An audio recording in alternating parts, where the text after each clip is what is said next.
All right, there we go. StreamYard says we are live, and we lost somebody. So how are we doing? Good afternoon, everybody, and good evening. Brett has been waiting here for 24 hours. Yes, I accidentally scheduled it yesterday. So, some folks actually came into the room and left some comments. They were nice, so thank you, Brett, for being here. Andrew Sada is here. Thank you for joining us this evening. Hope you guys are doing well. Y'all doing all right? Good. Yeah. We're lively tonight. That's good. So welcome to Old Gray Bricks, our Thursday night live show. And we're glad that you're here. I actually have 11th guest here. Jake is, Zoom Jr. is, there he is. Do you see him? There he is.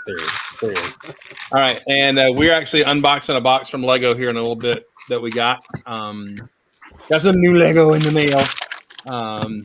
So that's cool. So thank you. Brahm is in the chat. Brahm, good afternoon. How are you, sir?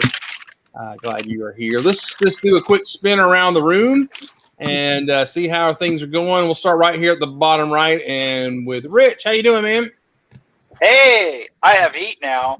I actually had to take off my flannel shirt because it's warm in here now. Stop there. Yeah. You're working up from Musk, I see. So. Yeah, I'm starting to arrange things the way that they have to be for now until I get some replacement containers. But yeah, I can work down here. Oh, that's cool. That's cool, man. The wife will be kicking me down here every day, going, "Go do something downstairs."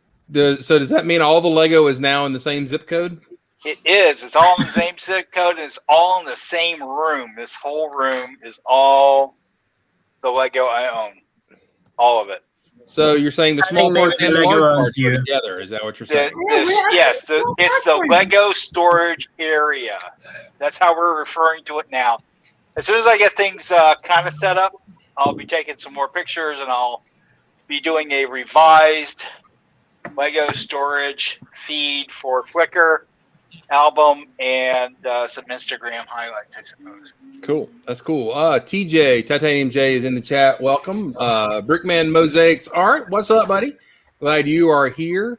So while we're going around the room, let's see. There is Jeff. Just Jeff. What is going on, Just Jeff? Do you want to rank some themes today?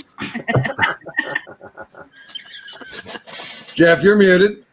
It was nice seeing everyone tonight. Have a great time. Check out Beyond the Brick every Tuesday at noon, where you see me have a conniption fit and maybe a stroke. I don't know. As we talk about literally nothing that matters. Wait, do you think this is going to be different? No, not at all. Not even a little bit. Okay. No, it's fine. This is just more fun, though, because it's not with a bunch of 20-year-olds who are like, well, you see, Jeff, the Lego product is me. And I'm sitting here and I'm like, I could be all of your fathers. I could be your dad. I could be your dad. Thank God your Dan brother. comes on. It would be completely weird if you were my dad. I'm just going to say right now. I don't think that was the thing. John Ruddy is in there. One of our friends from yeah, man, it's good to see you. One of our friends from I always got to see John when we go to DC. So that's all. Jeff Van Winden is in the chat there. Minifig Collector is here. Well, thank y'all for joining us here. So, Jeff, do you have any bills to show off? Anything you've got put together? Me? Yes. Holy crap! I actually do. Do it now. That should be. That As should be you your. can see, I've started a mock for your contest. Yay! That's Put a it. ramp. Hey, if you can sorry. put. Okay, here you go. Put an orange Dodge Charger spaceship ramping off of that ramp right there. You'll be gold. Yeah. Actually, I'm building. I don't want to show this because it's not done yet, and I don't know if it'll make the build. But I figured out how to make a homebrew 4-wide monorail that fits here and goes well. And the idea is that it is a bunch of cool Space Marine people investigating alien sighting at a monorail station in the future in space. So Jeff, Chris was just telling you how to win the contest. You just make a little orange Dodge Charger jumping off the ramp, and he'll declare you the winner. That's it. that's fair. I mean, that's cool and all, but I've also got the other contest that Boone is doing where he's like, build a Star Wars thing. And I'm like, okay. Because I just want the Bespin dual set. Like, I don't care about anything else. I just want Bespin Luke Skywalker. That's all I want. Because he's the best Luke Skywalker. I'm done now. Okay. Yeah, Boone may be joining us later. He said he's got a meeting, but he might join us later. He has the Imperial March contest, so maybe he'll be talking about that. That's pretty cool. He's got a meeting. If I'm not mistaken, is also crossing over with. Is it Moto or Bram? Cymox. Or It's Simon. Simon? Yeah, Simon. It's Simon. Yeah. Yeah. So basically, if you build something, you have 2 entries into 2 different contests. Yeah, Simon kind of added on to that and who would have thought that it took this long for somebody to put Imperial March as a month for Star Wars? I mean, right? Good job, Boone. And the next May the 4th is now Imperial March. That's awesome. Hey, Brett Hoopas. I just got that. Oh yeah. Like, hey. All right, it made it through the gray layer and the syrup, and Gil has it now. Tell us about action figure stuff. We don't care about Lego Did I stuff. tell you that our educational system's free? You didn't have to. Tell me your educational. It's free. The syrup runs cold in March. March is our summer. That's awesome. Matt Robbins, welcome. Good to have you here. You haven't missed very much, but we're just going around the room. Let's see. Let's go with, we haven't had them in the room on the chat for a while. Let's go to Pink Wheels and Teal Wheels. How are y'all this evening? Y'all are muted, by the way. Yep. They're really great. We're really great. No, we're COVID free and Dad's on the mend. Right, Papa's doing better. But I really haven't touched Lego in like 2 weeks. So, Jeff, my mock's a little bit.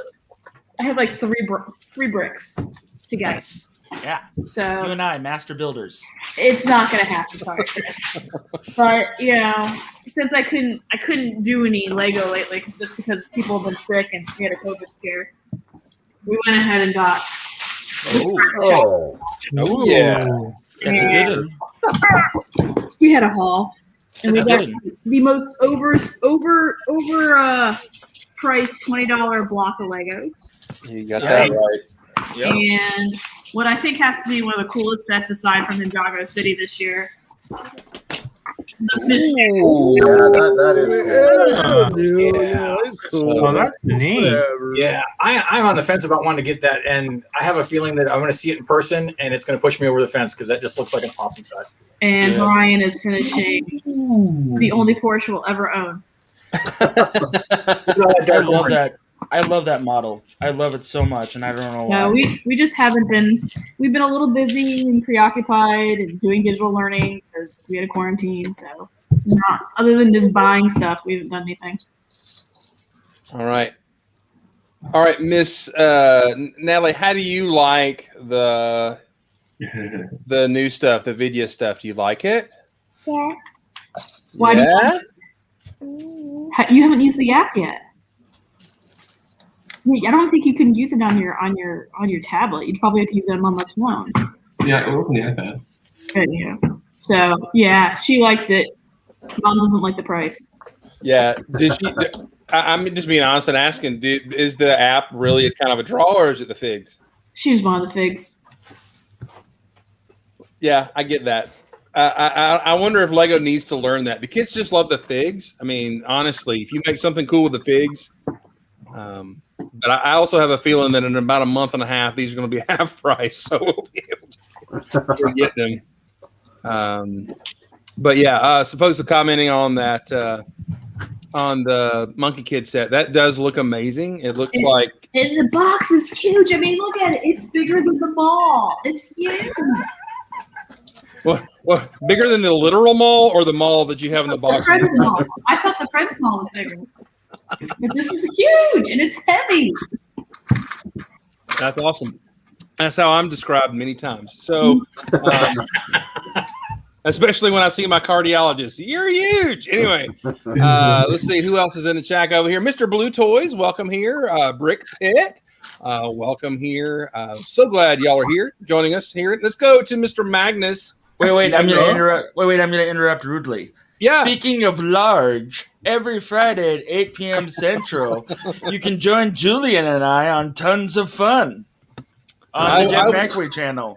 I will join you, and I will make sure that our collective weight violates the safety thing in the elevator. So anyway, we got to take 2 trips. 2 trips on the elevator. Now with copyright infringement assured thing, because I'm doing another Star Wars crawl. Hey, have you guys ever seen VHF with Weird Al Yankovic? You mean UHF? UHF, sorry. I can quote that movie from start to finish. So. That show sounds Start like something that would come Start from now. like a commercial. Yes.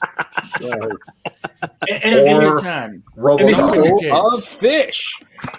And Chris, before we get away from the wheels, can we just talk about that Heartlight City Mall set? Looks like basically unicorns puked into a box. Yeah. Look at all of those Yeah, but I pastel want one. colors. Oh, that is the I don't care if it's unicorns that puke. It's beautiful. What are you talking about? That looks It's like gorgeous. something that It looks like some docs in the 80s got together and puked out a mall. You know what? If the 80s were involved, there would be much more neon. And John It's Palmer not would the like pastels. Pearl pastels were a thing for a while. It's kind of that 90s Taco Bell era, Yes. remember Yeah, with all the the early 90s, yes. Whenever I see a set like that, I always think of Matthew parting it out, and then afterwards just getting it and rubbing it all over his face like it's a L'Oreal. much like you do with syrup, right? That's what I'm doing right now. and bacon bits. Yes, because that's an exfoliant. The bacon bits. Well, it's like the sea salt in an exfoliant scrub. It's the bacon. Exactly. It's like charcoal, but it's afterwards you eat it. You know what? I never thought about that. And Natalie, this may be, or Meredith, this may be a challenge to you. Is a '90s Taco Bell would be great since we now have the colors to do a '90s Taco Bell. That would be really, really fun. As long as it's got connecting corridors to be put into a moon base. Yes. Yes. And so long as the washroom takes up 75% of the space, because Taco Bell. Got large vents to the outside atmosphere, Well, it's powering the methane plant next door. Exactly. Oh, just a sidebar. Speaking of methane, did y'all see the 15-story rocket go up, land, and then kaboom? Oh yeah. It was so awesome. What's with the design of those rockets? Why does it look like something a 6-year-old makes? I don't know. Yeah. I looked at that. I'm first I'm looking at it thinking, is this someone's Estes rocket from 1978? I'm amazed how cheap that thing looks. But they've got strapped together 20 different DE batteries or engines in that thing and light that thing off. Yeah, exactly. I will say also, whatever space.com or whatever had some really cool footage, the processed footage and everything. That was super neat and super spacey. And then they cut it off right before it exploded. So. Hey, guys, you're upsetting the ultimate #1 Elon Musk fanboy over here. So. Oh, hey, I'm all in. If I had $1 bazillion, I'd have an Estes rocket the size of a 15-story building, and I would be putting the key in the button and waiting for the light and the whole thing. It didn't work. Would you jiggle the key? Go check the contacts. Did you get it wet? I left the key on the pole down there. Go get it. Go get it. We got make sure the clamps are on the. Oh, the wire broke. Get me another one. Okay, wait. Just before we move on, very quick. When for some stupid reason, when we were in late high school or university, Buddy was working at a toy store. He started bringing home these things, all these rockets, right? So we started launching them off bigger and bigger more. We thought, great, we're going to make this one super cool. Let's put canards on the front. We're engineers, so this should work out well, right? Like Elon Musk did? Go ahead. Exactly. Glue them all on there. Okay, it's got, you're supposed to do it this level engine. Let's go 3 times higher. We're good. It's got the canards. It can handle it. We launch this thing. Goes this gorgeous blast off all the way up. Arcs. Heads towards the school parking lot. Comes firing down and puts a crater in the hood of this BMW. It went in like a Scud missile. Yeah. Oh my man. Science! Yeah. Yeah. So that was the end of our experiment. Anyway, sorry for the sidetrack. No. Don't ever be sorry about that story. I love model rocket stories because it always ends in something permanently damaged, burnt, or cut off. So model rocket stories are great. And speaking of, let's go to Magnus. Magnus, what's going on, man? I'm good. What am I doing? What are you doing? Chipping away at updating my castle, to the nth time. I've turned it around for the first time in a couple of months, so it's now viewable from the back. So I can work on the rear bit here. So here's a landing pad that I may or may not have shown before for helicopters to land on. Oh wow, yeah. So this is the back side we're seeing. That's awesome. The backside of. Yeah. Yeah, that's so awesome. But for the castle, it's awesome. Yeah. And then this is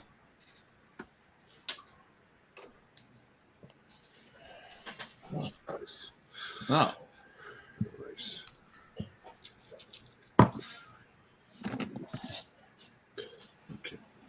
Very cool. That's awesome, dude. Doc, you saw the Night Raven. I think that's what it's called. I think we were getting an explanation there, but Magnus is on mute. Yeah. Oh, I'm on mute. Yeah. No, are you on mute? I'm on mute. Now you're good. Yeah, this is the back of the castle. The whole lower floor is going to be an entirely open, just big storage area for tanks and things like that, just like a garage. And then this floor, what you see through there's some windows. Those 3 windows you see through there. So this area here is going to be a big hall, and I haven't decided if it's going to be in one or 2 separate rooms, and then there'll be accommodations on the side and further up. Are you going to try to throw some lights in there so you can see? That is the goal. I'm currently planning on. I bought 10 of these things. Oh, cool. So I'm going to see if they work, and if they don't, I'll come up with something else. But that's my first go-to solution is to use the Lego lights. Nice. So we'll see how that works out. I mean, one of these lights doesn't give that much illumination, and even 2 of them, there's only so much they do. But we'll see what it does. When I put in several, I don't mind it being a little dark in there, but I want people to be able to see who are looking at. Yeah, that's awesome. Completely awesome, man. So, so you're going to do an interior? You're going to light it up and everything. How long do you think this is going? How much more you got?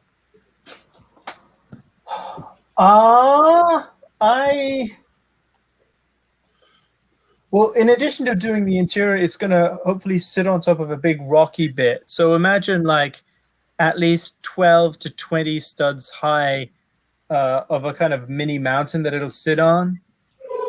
So that's a fairly large thing to build separately, right? Yeah. And if I build that, I'll be able to have a subterranean dungeon like the in the comic. They had a very particular sort of domed dungeon thing. So the only way I think I can do that is to put it on a rock, and that's how it looked like in the original comics. So, oubliette, yeah.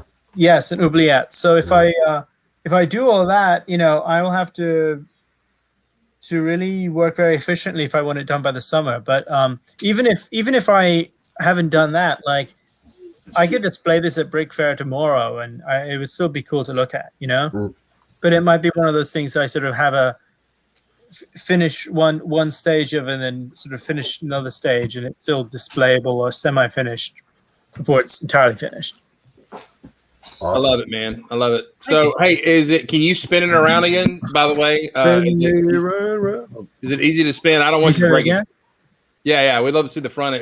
Can it spin back around, or is it? Don't do it. Don't spin it. I mean, spinning it around would take about half an hour, but it's easy if I spin around. Like, okay. Trap. Let's see. This is as much as you'll get from this. This is a side view. Yeah, I'm geeking over the Cobra logos you put on it, so that's my favorite part. So, and the other, like, check out this angle too, like with that Mamba. It looks so cool, man. It just looks so cool. Yeah. The only thing that sucks about having the Mamba hanging from the ceiling is that I can't turn on the motorized rotors spin around because they would go through the fishing line that holds it up. But thank you for noticing and appreciating the Mamba. Thank you. And all that implies. Anyways,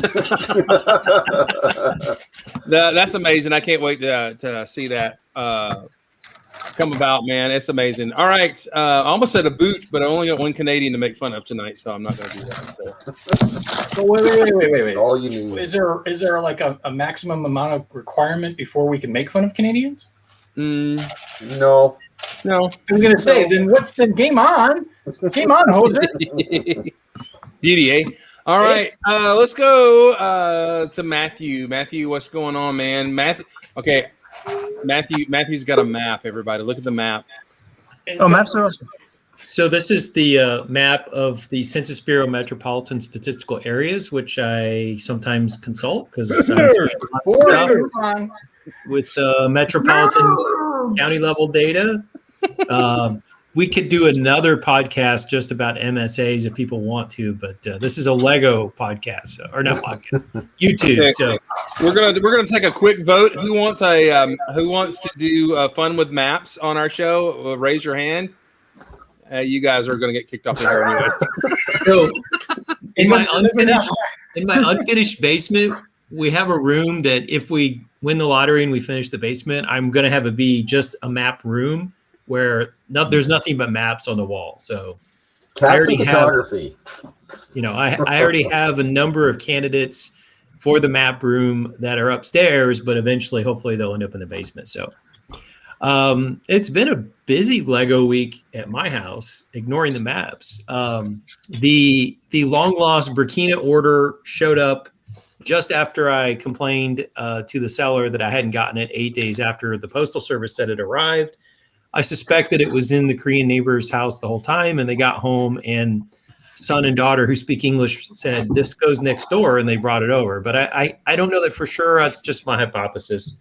So I had a joyous Saturday afternoon of sorting out 3,000 pieces by color, and I mostly have those stowed away, which means that right now we are updating the spreadsheet.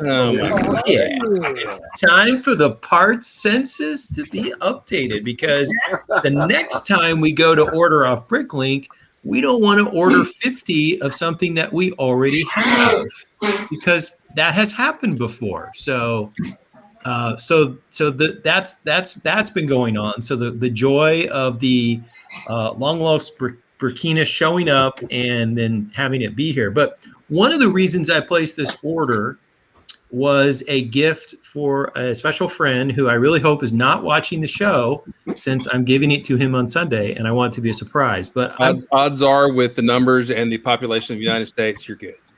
I'm feeling pretty good that he's not tuned in. So nobody tell my mysterious friend that none of you know. So he's celebrating a birthday that ends in a 0, not 40. Higher. And so I want to do something unique because I turned the same number last year and he had me over to his house. So I wanted to make something completely unique. And so you're 60? This is his family member. Let me zoom in on that. Gigi the dog. And so we've got Gigi Mosaic that we have finished mostly finished today. I need to put a frame, 2x2 frame around the edge. That's awesome. But a lot of parts. I even used some of the newish nougat pieces that I just got from Burkina, and I got some dark orange pieces that I just got. And so getting that 3,000 piece order with lots of tiny pieces, because I ordered a lot of tiles and 1x1s, 1x2s, and I used some of them immediately. So I have to say that mosaicing is a lot of fun. I don't know. Once I put it together and mapped out, the 96 by 96 pixels. And I too had to go to the store though, because once I started building, I realized I was running short on one very particular color. And so I went to the Dana store of orange and I borrowed all of Dana's orange. So thank you, Mr. Dana, for bailing me out from my orange crisis. And I finished today. So I already placed a Bricklink order today to return to Mr. Dana the orange that he lent me for a brief period of time. So I think Jeff Van Winden commented last time when he and we were chatting after the show ended, and I was like, Dana, I really need some of your orange. And he's like, I wish I lived close enough to somebody I could just go borrow parts again. So it's been a busy week. I mean, I built a big mosaic and I broke down a 3,000 piece order, and yeah. So that's my house. Wow. All right. Oh, let's welcome some folks. Brick Adjuster is here. Brick and Mad's in the chat room. Up there. What's going on, everybody? So glad you're here. All right. So that looks great. Hey, Chris. Yes. You're inside of a box. We need Booger from Revenge of the Nerds going. Oh, we do have one. We do have the GIF here. We can throw down that. Let me see if I can grab it here. There we go. Nerds. But it isn't an honorable nerdness. So I'll say, all right. Hey, let me go to Jake and I got a package from FedEx today, and we're going to crack that baby open real quick, and then we'll continue around the room. So we have the Monkey Kid rocket here. Ooh. Excited by that. And he's actually going to start building. There it is. Nice. Excited about that. And this is the one throw down after the broadcast tonight because I'm excited about that. So yeah, I was iffy on that one, but I guess I'll wait till tomorrow. So how are you determining who gets to build which set? Because that looks like that could be a throwdown right there. I paid for them, so and it is about to be my birthday, so I get to do what I want. So Jake gets leftovers? No, well, consider it. What was the set that you built that I was going to build?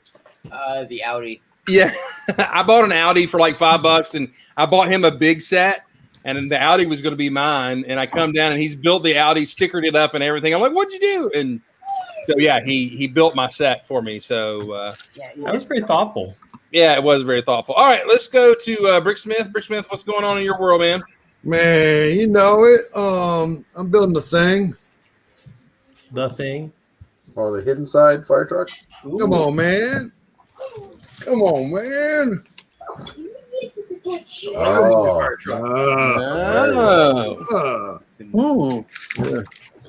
Yeah, I don't know. I think that's about all I'm doing.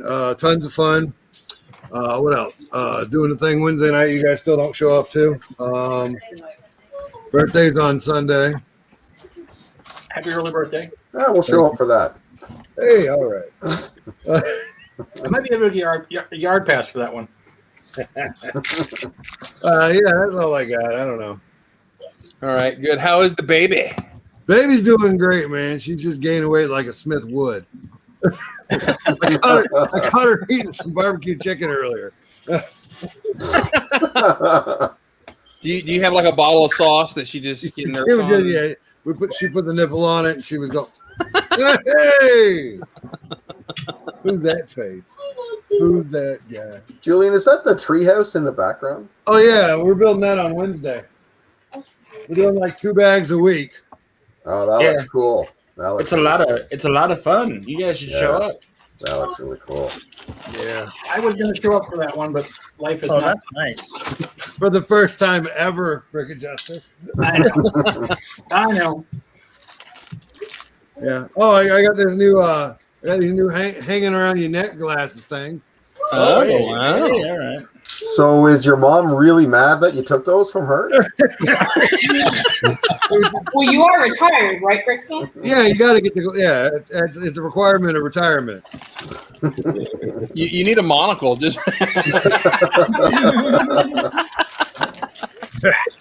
yeah, you need a monocle to build with. Just hold it up. Yeah, that's what I need, a monocle. Yeah. And a top hat.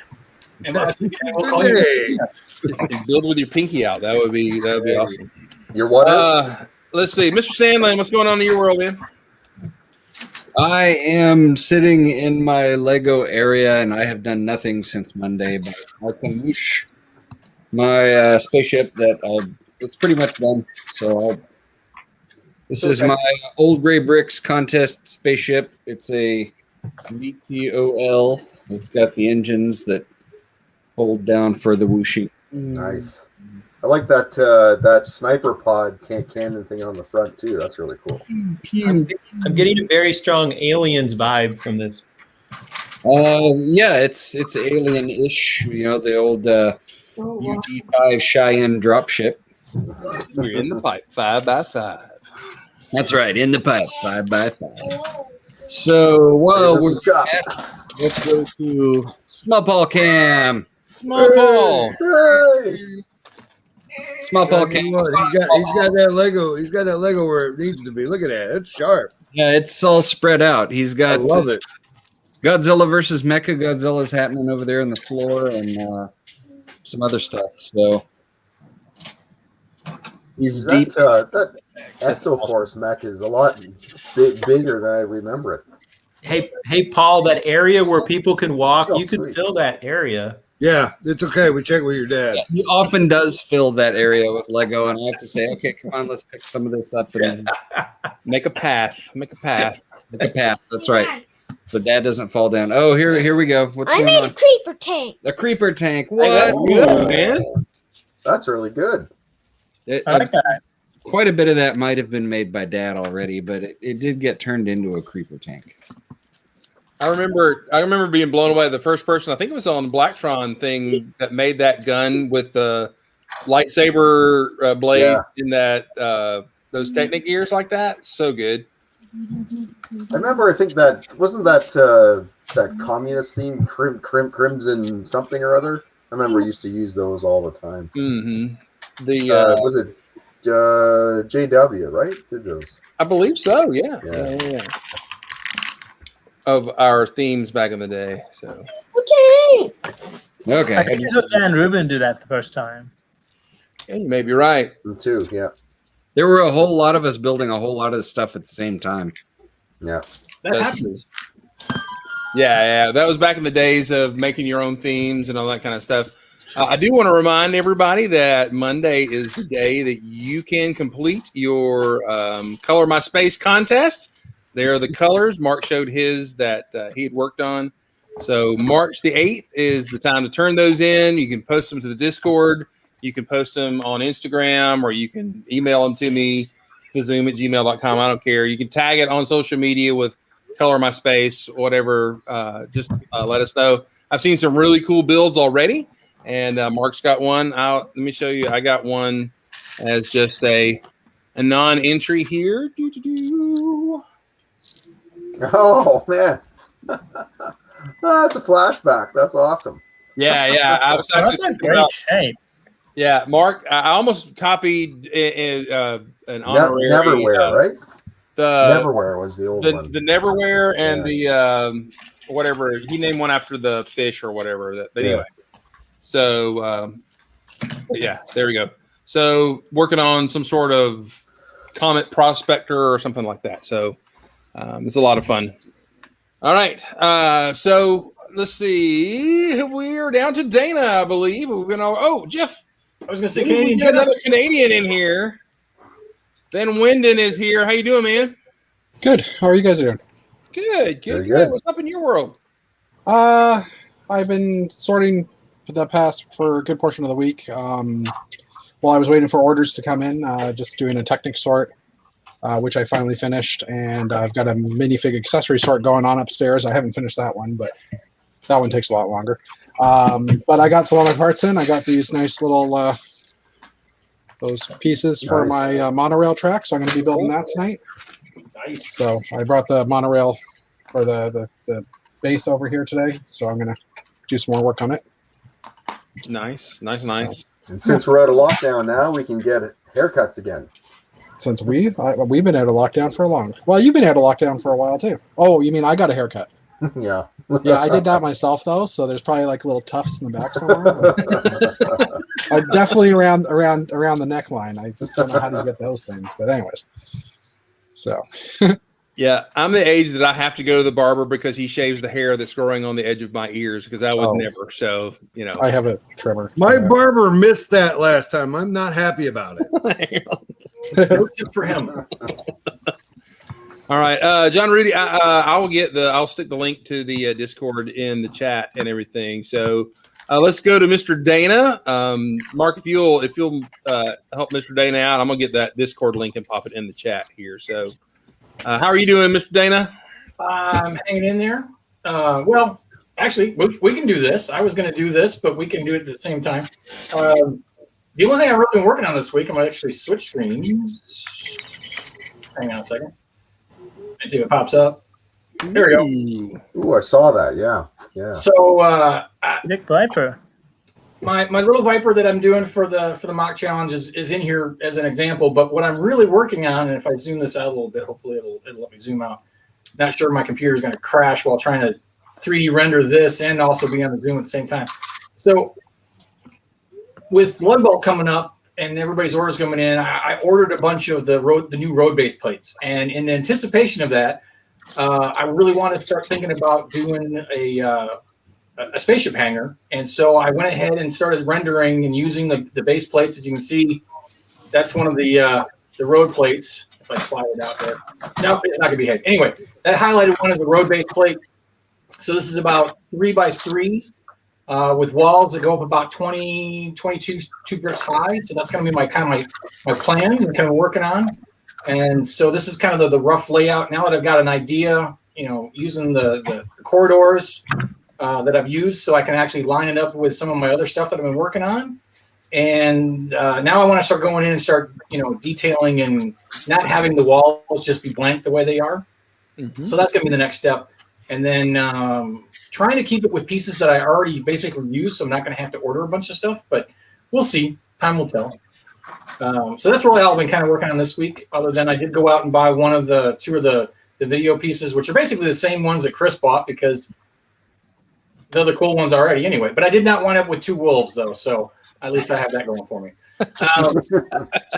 Other than that, let's just go ahead and jump right back into long delayed, uncomfortable pause.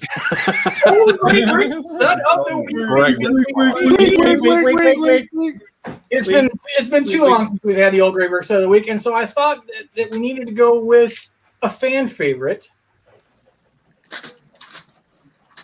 6887. Oh yeah. Allied Avenger. Oh, let's try that again. I can All right. Theme Blacktron 2, 1991, year I graduated from high school. You do the math. Pieces of an even 100. You got one Blacktron minifigure in this bad boy. This one threw me. Retail price was $7.93. Golly. That's basically like, a minifigure in a little truck today. Right? Oh, I don't even think you could get the minifigure in the truck for that today. You might just get the truck. Used price is going to run you about $35. Not a great holding price for used value, but new in box, still crazy Lego money. There you go. Along the lines of crazy Star Wars Lego money. Those Blacktron 2 fans out there, they like to keep that stuff up there. What makes this cool? Or why is it cool? First thing and foremost, that octagon cockpit. Oh yeah, love it. Say it again. Octagon cockpit. Octagon cockpit. I love it. Best use of that cockpit. yeah. fantastic. I mean, the whole theme used those octagon pieces for their cockpits, which brings me to point 2, compatible with all the other B-22 sets. I mean, you could take the cockpit section off of each one of the ships into the whole line and add them to the other ones and switch them around. One of my favorite parts of the whole Blacktron 2 series is that capability. Other than that, the other thing makes this cool.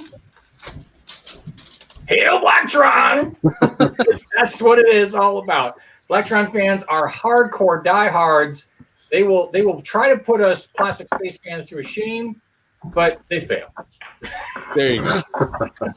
So I do got to say though that this is one of the sets that was kind of like I gotta have. I didn't collect these. I mean, this was during my dark age. But when I came out, and even though I wasn't a Blacktron fan at first, this ship, for whatever reason, just called out to me. Whether it was just the design, maybe it kind of harkened a little bit to Little X-Wing to me in my soft spot.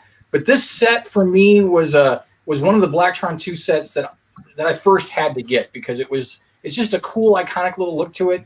And if anybody's playing the app, the mobile app, Lego Legacy Heroes Unboxed, this ship actually shows up in one of the fight scenes. You're basically like inside of a computer that's acting as like a Blacktron 2 assembly line, and there are little Allied Avengers sliding across the back of the screen on conveyor belts. Every time I see it, I love it. It's fantastic. That's awesome. That's your Old Gray Brick set of the week. The 6887 Allied Avenger. That's one of my favorites. It's too bad Blacktron 2 went down to Miami and had somebody airbrush T-shirts for them for their new uniform, though. Chip and Peppa surf shirts. Yeah, that's right.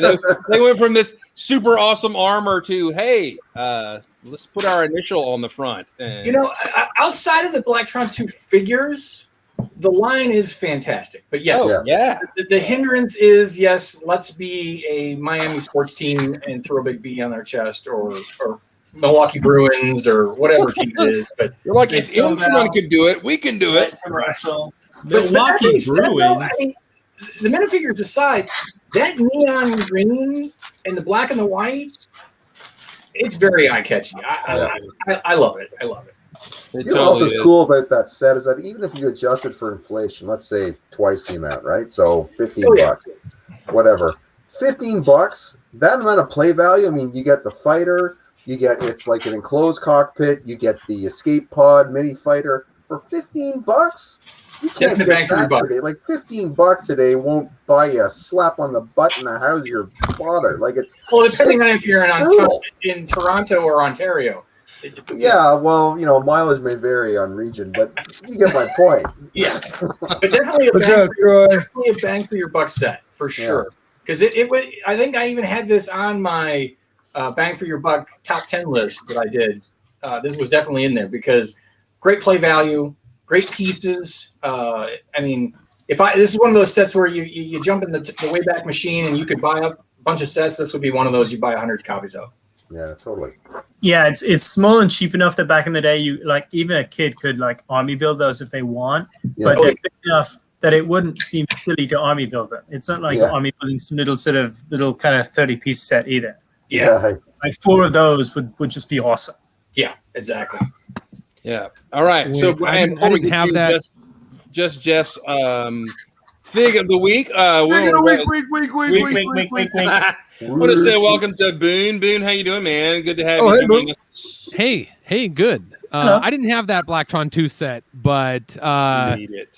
When I was very first kind of like getting into collecting my own pieces and building stuff, building mocks as an adult, I revisited that cockpit because I remembered it from a kid, and I'd come across a couple of those hexagonal things and I knew I had some of the panel piece that fits around the side, and it just it makes so much sense, even though those geometries don't 100% quite go together. Yeah, it's just it's made so much sense in my mind, and it lasted for 20 years in my head, and then I was like, oh, I gotta do something with that, and I did, and and it was fun. But anyway, I digress. No. You're definitely on point, because it was the cockpit section from those ships and that one specifically that drew me to it. I mean, and again, same thing. 20 years later, and I'm deciding, hey, I want to get these sets. Boom, I gotta have this one just for that reason. Oh yeah, so great, so great. Yeah, I actually rebuilt that one. I was looking for the pictures of it. How old is this picture here? 2011, 10 years ago, I built one. Can I share that real quick? Do y'all mind? Here we go. Sure. Sorry. Shovel up and deal. It's tap. Is this? Stop it. It's almost like someone took a hybrid of an X-wing and a TIE fighter. Yeah, there it is. That's pretty cool. Ooh, Nice. Yeah, I love that ship. I mean, I'm with you, Maddie. Got that too. So yeah, same thing. Like it's one of the first ones that I rebuilt as well, right? So it's kind of like it's the same cockpit design, but of course in the whole back end got like the update but it's still got to have the the separation. Nice. modularity. So Gotta have it. Yeah. Modularity. All right, and back to Boone. What's up in your Lego worlds? Anything you want to talk to us about? Tell us about. Well, I on the last night of, I don't know, was that a segue to the thing that you told me I could talk about? Whatever you want to talk about. I don't care. I have Thanks for outing me. I appreciate that. The main one is I have not been building nearly as much as I wish I would. Someone that I haven't talked to, you guys know Nathaniel Stoner? He reached out to me and he was like, hey man, saw a comment on a thing and it's been a long time since we talked. And I was like, yeah. And the way I said it was, I feel like I've been spending far more of my time running a business than actually building, which, is bittersweet because it's hard. I can hardly complain about that because my life is just completely different from, in the past when I dreamt about what my life would be like when I was doing what I'm doing now. Mm-hmm. But it's awesome. So I can't complain. I wish I was making myself carve out a little bit more time for doing the actual building. But I'm sure you all understand what that's like. The evening of, I guess it was Sunday night, would have been the 28th of February. I was thinking, well, okay, tomorrow's March. I want to do some giveaways in March. What can I call it? And I was like, oh, Imperial March. That's cool. Imperial March. Dun, dun, dun, dun, dun, dun, dun, dun, dun. So I came out here on the 1st of March, and I'm like, how many Star Wars things could I give away? And I think I found 9 Star Wars things that I could give away. And so I'm doing this hashtag Imperial March, and I'm doing a bunch of giveaways. You can find information about that on Boone Builds. But more importantly, well, one of them is the Bespin Duel. So for people who are interested, I know this is a lot of classic space people on this stream. But for people watching, if you're interested in Star Wars, I'm giving a bunch of Star Wars away and I'm encouraging people to build something Star Wars this month and share it with the hashtag Imperial March. And the main thing is I don't really want to own Imperial March. I just want to share it. I thought of it while I was almost about ready to fall asleep.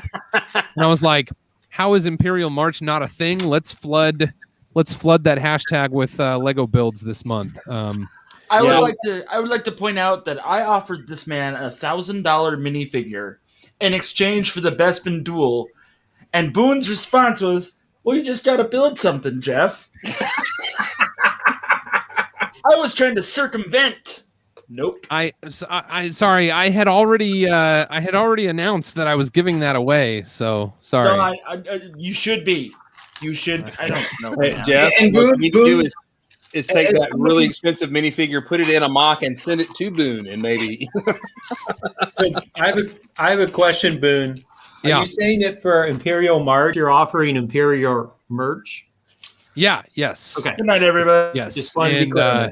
And you're don't worry, you're not the first person to have made that joke. In case you were worried, I was hoping to brag. And definitely not going to be the last one. And I'm not the only person doing giveaways. Simon Liu and Orphan Lug have already put out some alternative giveaways for Imperial March, and I'm hoping that any content creator, any builder who wants to like take it and run with it in any way that makes sense for you and your communities, you're more than welcome to do that. I even have Imperial. Oh, I meant to show that, but now I don't have it handy.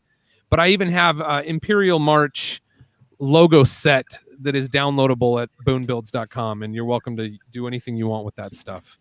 Very cool. So, and Boone, as a member of the 501st, I cannot believe that no one has ever done an Imperial March before. I find it amazing. And when I first saw you post that on Facebook, I was like, can I click love, like, and all sorts of things all at the same time? Because that is just fantastic. Oh, good. That's so on. I think it was Sunday night I started, and I posted something in the moderators chat for the Star Wars Facebook fan group.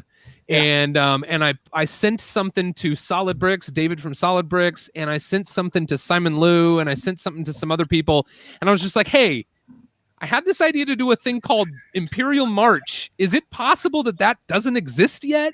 And they're all like, no, we've never heard of it. How have we not thought of it before? Exactly. And so I'm like, all right, let's do it. Yeah. Fantastic job. I'm excited to see how this works, and I'm excited because I know that you're going to do it again next year as well. Absolutely. Before we're even done, I already know it's going to be a yearly thing. Yeah, well, that's good. I'm glad you feel that way. Yeah, so my giveaways are on, I'm doing 4 platforms: YouTube, Facebook, Instagram, and Flickr. So if you're into Flickr, you can go over there and join the group. All the other platforms, all you have to do is use the hashtag, build something, post something, use the hashtag.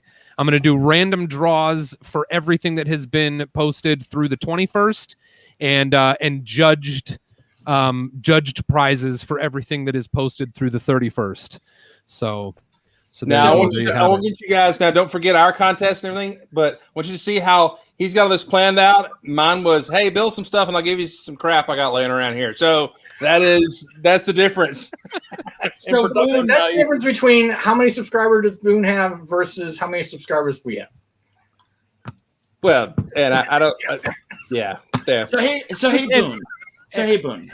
Who's judging this contest? I'm not asking because I'm not going to bribe them with anything. I just want to know on an unrelated address, note. Physical address. Well, for as organized as I seem, everything that I know about Imperial March, I have discovered between midnight Monday and now. So, it's just a process of people asking me questions and then me going and adding the answer to that question to the official rules and then sending that person a link saying, hey, you can read more about it in the official rules. But the judges will be me and an undisclosed panel to be announced at a future date. Oh, it sounds like you don't know yet. Read it how you will. Interpret that as you will. I can keep secrets from marketing suspense.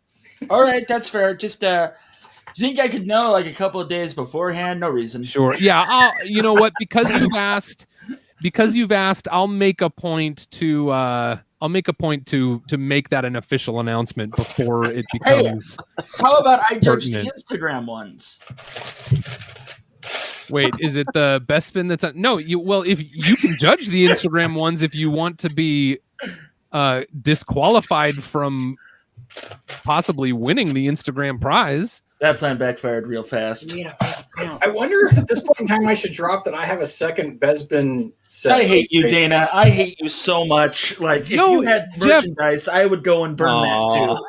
Jeff, did he say that and then disconnect? No. I got dropped. Jeff, you don't have to hate him. Just direct all of the energy that you're trying to direct toward me toward him. So what you're saying is, well, that was kind of what I was trying to do. I was trying to give you a little bit of a breathing room there for a second by trying to bring some of his hate over here so he can diversify it. I'll harass Boone as much as I can. I've already burnt a sweater this week after the disappointment of Tuesday. Anyway, the point is, Boone is saying use the dark side, Jeff, to create something wonderful. Channel that hate. Embrace it. The whole thing with Jeff sounds like it's going to come out in court like 6 to 8 weeks from now.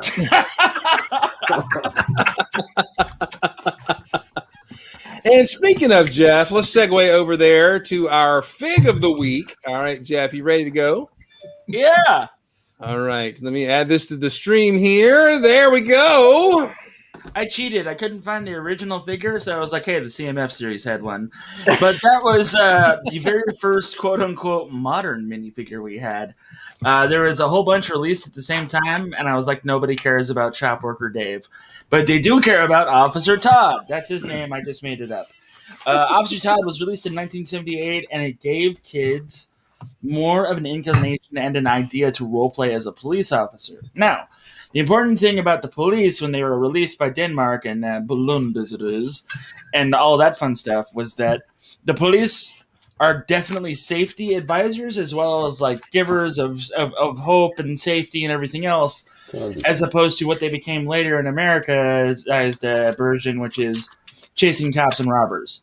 So that's why this guy just came with a police car he couldn't sit in, and it just stood next to it, and it was a great set. And now it's worth. Way to ruin that. Yeah, you're welcome. Who don't know that? Well, so back in the day, police officers were actually just servants to the people, and they helped us rather than arrested people. No. I mean the fact that he doesn't sit in the police car.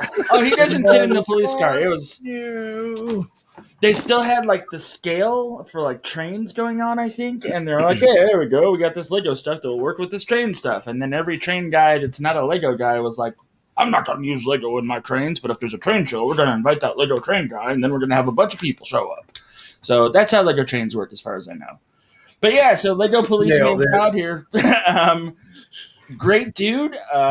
Got us all started, and then, it eventually led to more themes, which we'll get into next week. But that's the minifigure of the week. It looks like he's wearing like a onesie with like a badge. Yeah, pretty much. Chris, that's next week, okay? Spoilers. Chris, what are you doing? I'll put it back. I'm trying. I've got sections. I got the 4 themes that I'm going to cover. It's not just a onesie. It's like a onesie with really big buttons. Chris, I gotta go, buddy. That's right. Chris, thanks for having me. Julian, Yeah, man. have a good Wow, one. buddy. Julian, great to see you, man. I like that hair, dude. Thank you. I tried. This is my retirement haircut. Julian, tons of fun. Remember, tomorrow night at 8 p.m. I got you, brother. I will be there. Tons of fun. Yeah. Snap into Slim Jim. Hey, if I join Tons of Fun whilst eating like a big sloppy piece of pizza, would that be okay? I mean, would that be part of I think it's a requirement. I've got okay, good. pork chop here. I could show. I don't know. Hit the wrong button. Jeff I was like, okay, go to him. Fine. He left and the thing slid. All right. Oh, is that monorail? Well, yeah, it's the monorail track, but I've It's using those new pieces you just got, right? Yeah, it's using those new pieces. Yeah. And I've ran yellow, like this flex. Sorry, wrong side. This flex hose. What is he doing now? Yeah, I've run this the flex hose in black in the center and then yellow on the edges. Just now there is like absolutely no bend. It's solid. That's awesome, dude. That's nice. That looks so good, Jeff. Thanks. That's so good. I really want to steal it. Yeah, go on. I'm totally stealing that. There's no reason not to. Because Wait, hold on. Let me order more of these pieces first, and then we can steal it. Okay. Yeah, great. But Yeah. That looks so good. It looks like Wedway People Mover from Disney World. Good. You know what I'm saying? Yeah. That whole vibe there. I love it. Yeah, I'm loving it too. Let's go good. Welcome, Maddie. Oh, hey. Surprise. She was napping earlier. Yeah, I had a really big day, and last night I just was super excited. I don't know if some of you guys heard, but I got an amazing deal on OfferUp. Maybe you heard about my scam. I got scammed on OfferUp, but then, it's my birthday in a couple weeks, and I justified this purchase. I got the Hogwarts UCS castle set, for $200. Nice. That's a score right there. $200, and so I stayed up all night last night, like organizing. It was half built and half brand new, like unopened, and I stayed up pulling apart the pieces that were put together and reorganizing it, and finished book 1, and I'm halfway through, like, kind of book 2. It's insane, and I'm so worried I don't have any room to display it, which I definitely don't. So I need to start deciding what I'm going to sacrifice. There's a lot of wall space behind you. Yeah, but I don't have any shelves. I'm not allowed to put anything on the walls. This is my parents' house. So I think I'm going to display it on this top shelf where I have the museum and the goth bar. I'm just going to maybe disassemble those because it's about time. Those are like my first mock builds I've ever done. No, you can't take apart the first mock build. Yeah, I know. That's why they're still sitting there. I'm like, oh, even though they're so terrible, like this will be so awesome to. Can you not relocate back on the floor? The boxes? Yeah. Well, I just am worried about putting the boxes on the floor because we just got a new puppy, and my cat is not a fan of the puppy, and he's been peeing on stuff now. So what's your long-term plan for those boxes?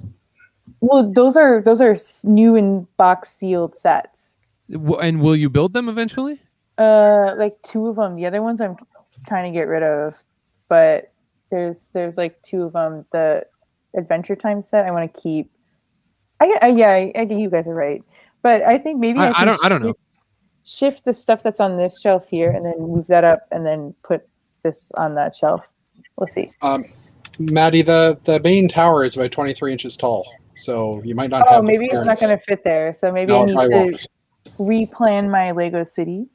Like it was just really insane because the backstory on this is that her English was apparently not that great. Her text messages sounded like they came out of Google Translate, and we're in downtown Cleveland, and we're rolling around the hospital, and then we roll up to this dorm room because that's the address that she gave me, and she pops out of the dorm room, a very young student, and I was like, oh, thanks so much, and she was looking all like, I don't want to give this to you, like clean the box. And then she was trying to show me stuff, but English wasn't coming out right. And then I was like, oh, like, where are you going? And she said she's going back to Asia. So I was like, oh my God. No wonder you can't put this in your suitcase. It's huge. I didn't realize how big it was. Oh my gosh. Yeah. So that's what she said. Yeah. I thought Gil was going to start snorting. It wasn't me. I didn't do it. It was not me. It's a student. Did you ask her if she could get you the Chinese New Year set and send it back when she gets there? Well, that's so funny that you say that because I've been talking to my friends in China and being like, I will pay money if you can get the dinner set because it's still on shelves over there. The family dinner. Yeah, there's some places where the family dinner's at. So I'm like, go get that for me. Go get it. Go get 3 so I can sell 2. Hey, everybody, me and Small Paul, we got to take off. I got one more thing to show. No, you just say goodbye. Give me a Small Paul. Bye. Hey, check this out. The little alien from the little miner set is awesome. I mean, that is like, awesome, dude. It's like a micro mixel kind of thing going on. It's so. And it kind of goes hand in hand with the alien that came with the rover. Yeah, it does. He kind of looks like something you'd have at the dentist to show like 4-year-olds how to brush. You're not wrong. That Canadian healthcare is really good, right? Yeah, it's free too. What set is that from, Chris? We got the new miner, the new Creator 3-in-1 miner. Jake's building it back here. It's almost done. It looks amazing. You don't happen to know who designed that, do you? I don't actually. I haven't looked that up. So that's a good question. I'll look at it. So Boone, I know that I give you a hard time because I think we're best friends, but so this is what I got going so far with I'm going to be doing the Mandalorian speeder bike thing. Oh, I love it. There you go. Awesome. So, it's definitely not like standard, like use this frame for speeder bikes or whatever, but I'm no, it's I've been working a little bit, so yeah, I love it. Iron crate. What? You need to call the that front forks. Yeah, Call it the crate. Actually, yeah, I know. Well, actually, there's some Star Wars lore about Mandalorians called Darmanda, and Darmanda were exiled Mandalorians because they were too rough and they were too harsh. And I've always had like a group of characters in my mind of these Darmanda, and then when the Mando Battle Pack came out, I was like, well, why wouldn't it be these guys? But they wouldn't be like Darmanda in the typical sense. They're basically Ronin, like for the most part. Like they are doing good things and stuff like that. But the scene's definitely going to depict bounty hunting a Jedi because you can't not do that. So I don't know. It's just been a lot of fun to just pick through stuff and to modify this and to build onto it more. So I do give you a hard time, Boone, but I really am trying to work hard on it. So, yeah. I can't wait to see it done. Yeah, and I got to give you props, Jeff. You just pulled a piece of Star Wars lore out that I'm not familiar with. Wait, Jeff, can you push the glasses up for us because that was amazing? I mean, I scratch build a Mandalorian outfit from cardstock and Resident Bondo, and I had no idea what you just brought up. I got to look that up. So it's from the Kathleen Travis books about Republic, the 501st squads and things like that before the universe was erased. But it's something that's also stuck around because of Knights of the Old Republic, that MMO. They incorporated that history into it. So yeah, Darmanda are basically shunned. They're forgotten. They're dead. They don't exist. The Mandalorians that trained the clones were designated Darmanda, not because of they are unhonorable, but because Jango was like, we can't tell anybody about this. Like, we can't. So basically, for 10 years, they trained the first batch of clones and were designated Darmanda, forgotten. Gotcha. Yeah. I dig it. I like it. Yes, that's cool. Mind blown right there. Absolutely. I did not know that one. I'm all excited to go look that up. Yeah, it's the Kathleen Travis books are fantastic. And so it's not the recent movies that erased it. It was actually Star Wars, the Clone Wars that erased it. Yeah. Once they depicted how the Mandalorian culture was, everything that she'd written and everything that she'd done went out the window. And they're like, oh, you can just adjust, your books to match what we did. And she was like, no, because she wrote books about small squads, about Mandalorian culture. She basically created Mando culture. Didn't she also create a lot of the Mandalorian words, the vocabulary in the dictionary and stuff like that? I think because her name stands out in my memory, but the stories I never got around to reading because I think when my wife and I first met, I had a wall full of books of all the original Star Wars novels, the Thrawn trilogy, all of that stuff. That 10 years or what has it been? 10 years ago, Disney said no longer is canon and no longer exists. So that was my only gripe with Disney taking over the franchise was that it's a gripe that adult Jeff understands. Little kid Jeff, if he had grown up and reading the books, wouldn't understand because it's just crappy. I liked that story. I liked Mara Jade. I was really hoping we'd see Mara Jade. We're not going to see Mara Jade ever. A character that I know Filoni and Favreau have been grasping at straws to bring back into canon the things that we can, but I have a feeling that the Mara Jade ship has sailed and it will be hard to bring her back. Well, the author, Timothy Zahn, the guy that writes the Thrawn books. That's all in love. Go ahead. I know. We've derailed into a Star Wars chant. Oh, well. But it's okay. But continue. So I know that he's all about it. He's like, if you guys want to use Mara Jade, use Mara Jade. And I would love to see that because of the work that they did on the spoilers for the last episode of The Mandalorian. You know who showed up. Right. And if they could have that, the untold years, Yeah, even if they didn't do the whole Skywalker Mara thing, but still made her the hand of the Emperor. Please. Yeah, that alone would redeem them in killing that, and they could weave that in and still keep her away from Skywalker. It'd still be cool. I think actually that's what causes a lot of the problems though, because with her in that role, it creates huge problems with that big steaming bowl of cat chocolate that was the last movie, right? Yeah, because when you start getting into the Emperor and he's cloned and he's back and this, because she was tied into that whole whole thing about the Emperor being brought back in that continuity, and it's all like the whole Dark Empire 2. Empire. Those are some great comics. I have They them. are. They're fantastic. They're really enjoyable, and the art is gorgeous. Like, oh yeah, Dave, I actually got to fly on a plane with Dave Dorman to San Diego for Comic-Con one year. That's great. Those covers that he did with all that, and then whatever that other offshoot was that we got some other off Jedi from were fantastic. Where we got Kyle Katarn. Kyle Katarn and all that, and Corran Horn. Corran Horn is my favorite Jedi that no longer exists. Yeah. By the way, I'm sitting here listening. I am listening, but I've also noticed that Jeff's chair looks like something like an angry shark or something like that. So I was looking at that, and so, but I was listening. I promise. No, it kind of looks like one of those things like the state fair. Yeah, sorry, I didn't mean to derail, but that's you're fine. It's all good. The Chris, I looked up lore is one of my but Mandalorian lore is one of my favorite things. So all right, I'm done now. Mandalore. Oh. Nicely done. Well done. It's true. I mean, it's a common phrase. It's a common phrase.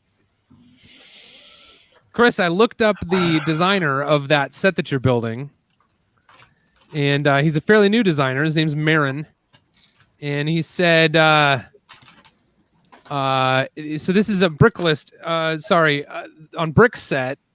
If for those watching who don't know, there are lists that some designers keep on Brickset.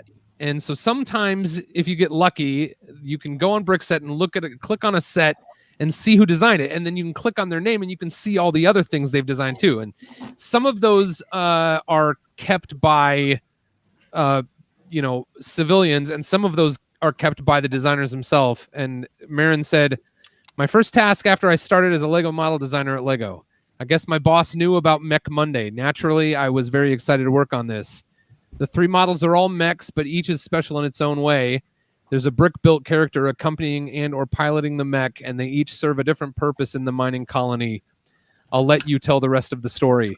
I did my best to make this set a nice parts pack, so you will find plenty of tiles, brackets, clips, and ball joints in sufficient quantities for building cool mocks.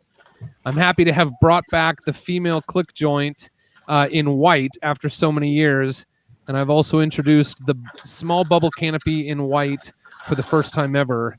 The main build uses them for shoulder armor. The tall boy, aka Creator Leg Spurt, uses them for the trunk. What uses can you find for them? Speaking of tall boy, George Galate made the sketch model for it. So George is also a fairly new designer, and he's I think just in the last 6 months, his first designs came out. And I have one quick story about Marin, who wrote all of what I told you about that mech there. He and I were once standing atop the Lego house in the middle of the night, and a bunch of people were running out onto those thick parts of the ceiling that are made out of glass. And at that point, you're about 2 stories in the air. You're looking down on the first floor of Lego house, but it's about 2 stories worth of height. And some of these guys are just like scuttling around on top of the glass. And it was blowing my mind because I could not bring, like, I know the glass is thick. I know it's designed to be walked on. I can't bring myself to walk out onto this glass. and people are running around and there's nobody around. Like, you can look around Billund and I mean, everybody is long asleep except this group of like 7 guys that are just goofing around in the middle of the night as far up on the Lego house as you can go at that point, because they shut the higher stairs down at closing. But Marin is out there in the middle of the glass, and he reaches out his hand and he said, "Boone, trust me." and I grabbed his hand, and he led me by hand out onto the glass, and I stood on the glass holding hands with Marin, looking down 2 stories toward the floor of the lobby of the Lego house. And then I kind of went like, "Yes!" and then I quickly scuttled off because I couldn't stand it. But anyway, so there you go. I'm kind of waiting for the part where he lifts you up at the end. Like, old Titanic moment. Oh, Titanic. Yeah. Nobody puts Boone in the corner. And I had the time of my life. Later, was there any pottery being made and a reach? Anyway. Did you carry watermelons up the roof? There was a real weird moment of where a bunch of adult men were like sitting at a table that was definitely designed for children to like be building Lego at. I can't remember exactly what happened, but certain things were said. Thanks for listening. Thanks for listening. Stays in village. Things years from now, you'll reminisce about, laugh nervously and change the subject. And there's the nervous laugh. There it is. Yeah. Here is the mech, by the way. It is actually very cool. Jake finished it. It has, give it the big screen here. You know what my favorite part about Boone, you reading through that bit there? The favorite part about that is that the designer intentionally designed it to be almost like a mech parts pack or a mech. You know, if you're going to build mechs, buy several of these because it's everything you need. Yeah, for sure. Yeah. It's got a lot of great moving parts. The cool thing, the little alien is cool. The little crystal outcropping is cool. It's two little crystal things, and there's a spot to put it in the pack on the back. It's got the cool spinny thing here, but what I like is the hand is it's got multiple. There we go. It's got multiple. These spin, these turn. So there's a whole lot of playability there. I like it. I like it. That's cool. Do what? The head. All right, and so the inside here is a robot brain. And the robot brain has a peaceful brain and an attack brain, so you can flip it over. Whoa, it's kind of neat. Hey Chris, from what I understand, can you not replace the brain with a minifigure? You can. That's great. That's amazing. For a spaceman to figure, he has to give up his oxygen tanks to sit in there, but that's okay. Unless you use new classic space figure guys. Yeah. Or new city space guys.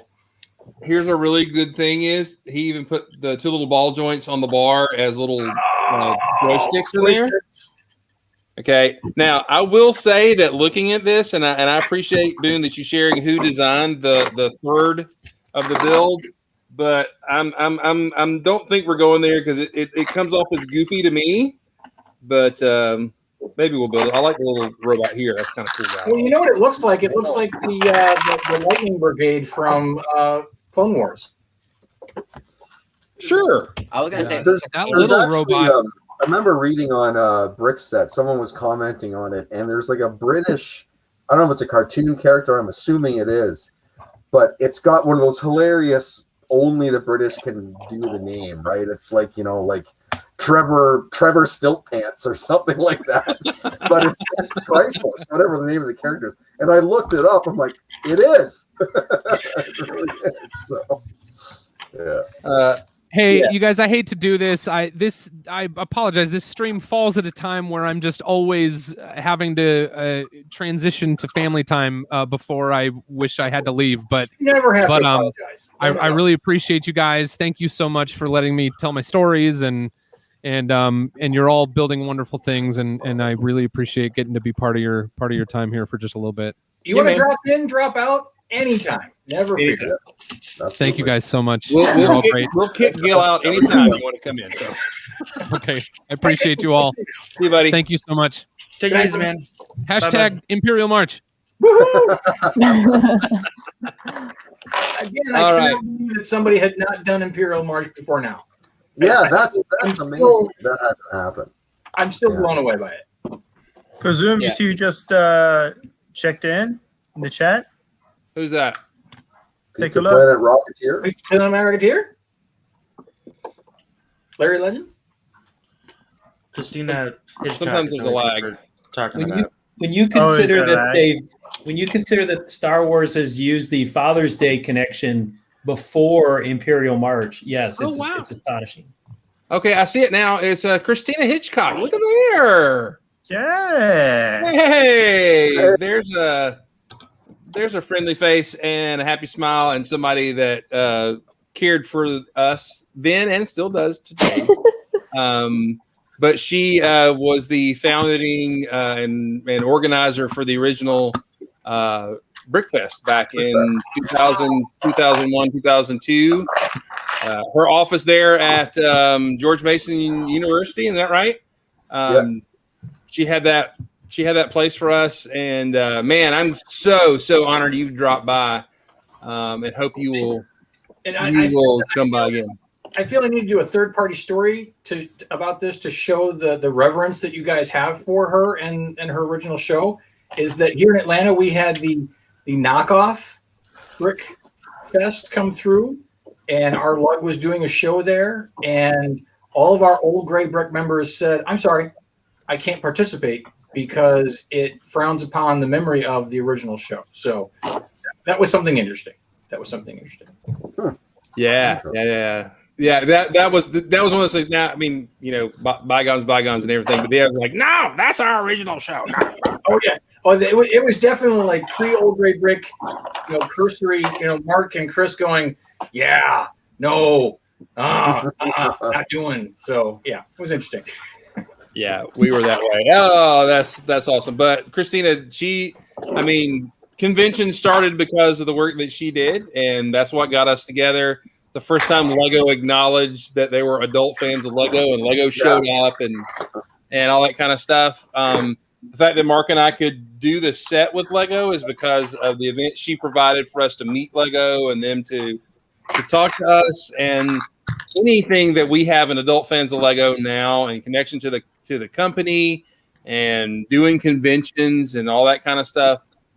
That lady right there got it started. So so glad and honored. And she's a super cool person. And hopefully one day I'll get up to Brick Fair in Virginia again and say hello. So, but anyway, that's great. Oh, you know what?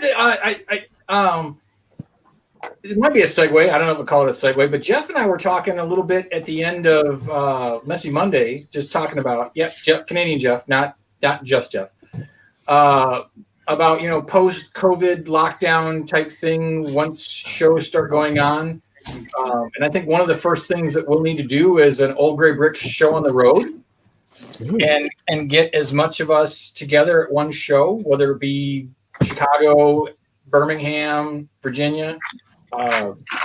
Look forward to it. I just want to put that out there because Jeff mentioned it casually, and I thought about it afterwards. I'm like, oh wow, that I didn't. I'm so far removed from thinking about going to shows. It's kind of like just out of my consciousness, not even thinking about it. When Jeff brought it up, and I was like, oh wow, that's gonna be cool. That's gonna be fun to actually meet in person. Everybody. Yeah, we're vaccinated by the spring and at cons for sure by next year, if not this summer. Yeah, but by this time next year, we should have something that we can go to all together. So I'm looking forward to it. Oh yeah. I was just realizing in this chat, I've only ever met Magnus and Fazoom, like in person. Everybody else, you're all new to me. Right. Even the fellow Canadian who lives like an hour away from me. Yeah. We've probably been in the same show, but we've never actually physically met. Yeah, we've probably been like Brickfest or something before, but never actually met. Well, and Brickfest too. You were there probably the same year as I was. Yeah, because I saw your hockey ship there. Yeah. I have met Gil in person, and he likes to spoon, and he's quite musky. So I'm just letting you know. So he's Canadian. Building up the stamina for 20 years later. But Doc said that Christina is a pretty big deal. Christina is a pretty big deal. I mean, big deal. Yeah. Christina is basically the godmother of Lego cons, at least in the US. I was sure she would rather you say godmother than godmother would probably go over a lot better. Great. Yes. Maybe queen. How about the queen? What about maybe? What about new god hot stepmom? There you go. Just saying. The Susan Storm. Never mind. All right. So, just Jeff, I really do appreciate your addition to Old Gray Brick. I really do. It's another salty perspective that makes Greg and I not so creepy. So it's great. You're welcome. Right. Congrats, Jeff. You make them less creepy. That's It's kind of like when there's a really bad smell in the room and then a worse smell comes in. The original smell, like not so bad. That kind of thing. Exactly. Yeah. Yeah. I mean, if we throw Nick into the stream with the other three of us at the same time, I feel like I'm like vanilla. Very true. And then when Adrian comes in, it's basically, it's like we're saints. It's great. Exactly.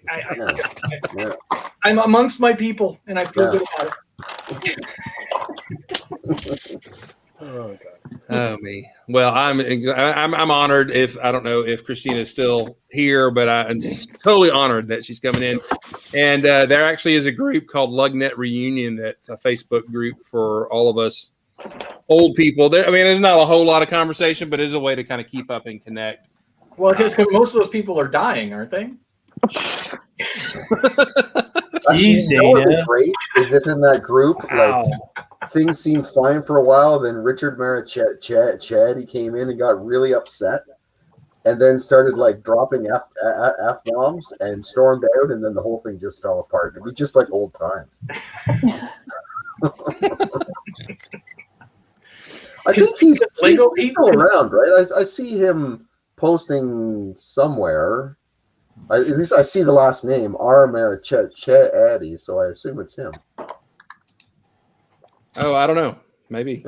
Yeah, I think so. I mean, but to his defense, isn't that what old Lego fans do? They have opinions and they get all upset and storm off. And yeah, but this was epic. Like he ended up having a big fight with John over something, and of course John doesn't care. So Richard's just getting more upset, and John's getting more and more not upset. The internet. Those were the days. Oh, Jeff's got something going on there. Here we go. Looking good, Jeff. I like it. I like the controller odds. That's my favorite part of this. I don't know why. I like the shape. I like the way it's curving down. That's seriously cool. So yep, it's all sorts of bendy. I've got this panel down here that kind of holds it up too, but like, so we fold this down even more, and it can bend like all the way like that if you really wanted to, or like if the pool is really cold. Yeah, pretty much. It's time for nervous laugh. So no, I don't know. No nervous laughter at all. Sorry, man, I had to say it, but I really do like it. But I had to say it. I still have a piece of Chris that's missing, so we're good. I love you, buddy. Thank you. I will say this. This was actually kind of cool for Christina when I was sick, and then I was able to, because I was really getting sick at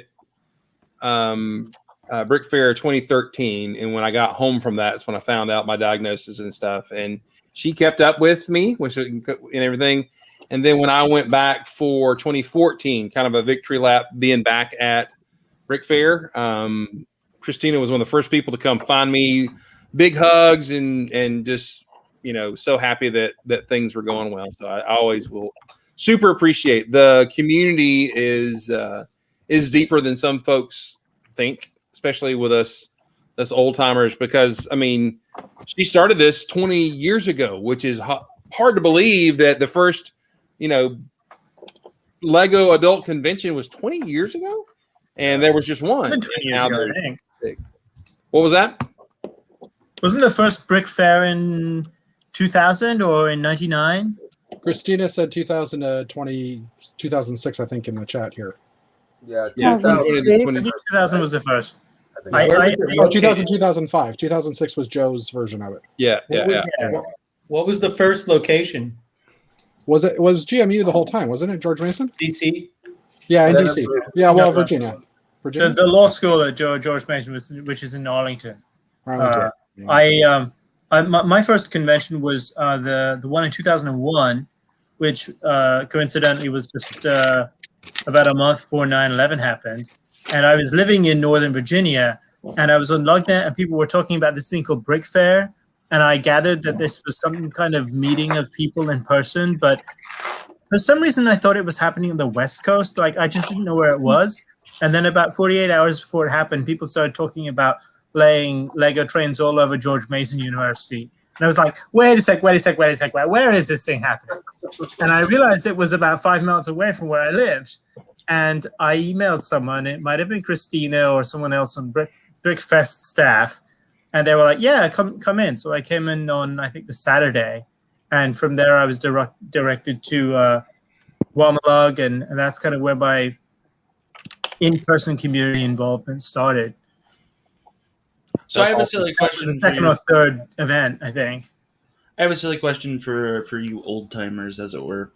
So Lugnet was a thing back in the 90s, and that's where, you got the message boards going and everything else. And how did y'all decide? How did y'all find each other? Like, I know that in the 90s it was a little different because, like, I didn't tell anybody that I was building with Lego, and I was 17. So I was like, I don't want to get my butt kicked for a new reason. So, like, how did you guys just, like, figure out that, oh, we're all super nerds? Well, I pulled up Netscape Navigator, and yeah. Well, I'll tell you how I found it. I was in seminary, and I sat down at the computer and pulled up probably Netscape Navigator or whatever was on there, and did a search. I don't know if I did a search for Lego or if I read like something, and all of a sudden I see something that says this is like 99, that there's going to be Star Wars Lego, right? Yeah. And the place that was talking about it was a place called Lugnet. And when I clicked on that, it took me to the front page of that, and I started reading articles and people talking about it, because that's where the Lego news came from. Yeah. So I joined it almost immediately. And so this is in North Carolina where I was living.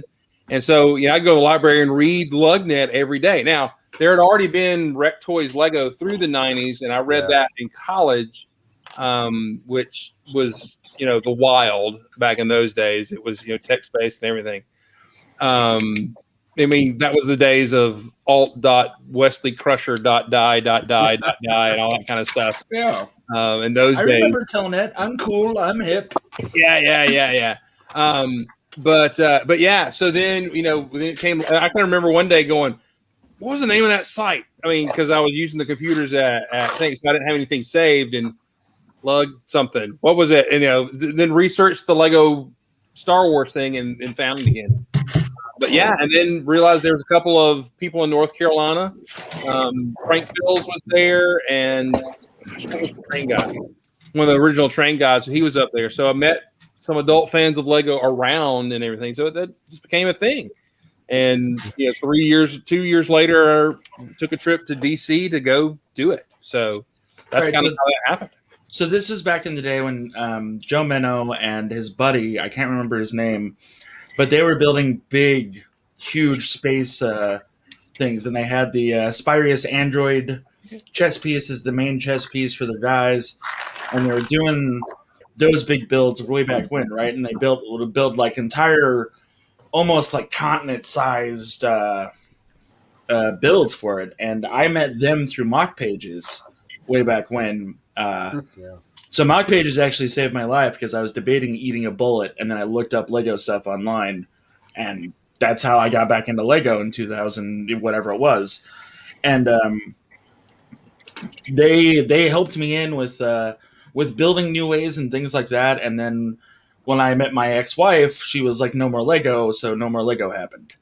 But like I lost contact with all of those guys, and like it really just that's where I talked to like Peter Reed for the first time, and like sent him a message with like, hey, how do I take pictures of stuff? And stuff like that. And like it's cool being the age below you guys in this case, because it's like I saw all of this happening, but I was too much of a coward to come in and be like, I like Lego too, guys. Can I hang out and play? So like it's awesome now being able to sit here and listen to that story and wondering why haven't we like put this in a book or something? I mean, it's not going to be a New York bestseller or anything, but I mean, just the different stories besides the Cult of Lego book that came out, and For the Love of Lego that came out by that the journalist. Those are great books, by the way. I read them multiple times because I had to, and like it's just cool to see and hear all of this stuff and like know what a piece of plastic did for all of us, and how we became friends and saved lives and everything else. But yeah. And I think Brick actually too, there's kind of like a common theme that runs through that. Like I know that Chris and I have talked this book before, and no matter how we came to it, like I discovered Lugnet or whatever through just doing random searches and seeing Kasim Nasser, his Palace Spaceworks. He had like his own site. Pat Justison, a bunch of these old guys, right, who had their own sites. One guy was doing Lego Space Force, and all this stuff was early CAD. But anyway, back in those days, they had that thing where you could actually put on your website a ribbon that collected links. Yeah, it's called like thumb something or other, right? So you click on that, but then it had like a link to Lugnet, and then went there. But I think the thing that we've talked about before is that a lot of us as adults, you come back to it because you often kind of come back to it because there's some crisis in your life, bigger or smaller, right? For me, it was my dad passing away. For Chris, he's talked about before how it's helped with when his mom passed. Yep. Some people it's divorces. Jeff, as you're saying, it's a much very personal sort of decision that you were faced with and stuff. But I think that a lot of us, we grew up with it as a source of comfort, and then you come back to it as a source of comfort, and particularly because it's got a built-in community of people who kind of get you, at least for that part of your life, like as part of the Lego part of your life. And man, that helps get you through some tough times. Like it really does, and it cements those relationships and communities and stuff. And I think I can't speak to what goes on today because the platforms today are much more scroll like and look, they're very quick and stuff like that.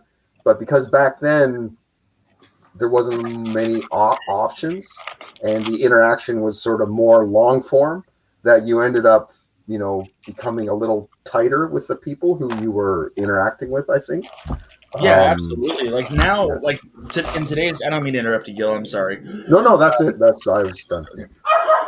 Sorry, Dobby. Anyway, but so the thing about it is now is that for me, it happened in reverse. You guys were the pioneers of this whole thing, right? And Yada Shmada, and now I want to sit back and have a soda and share a meal with all of you and just hear the before times, not because I'm being a jerk or whatever, but because I want to know how did you discover that this knot technique worked, or how did you even discover?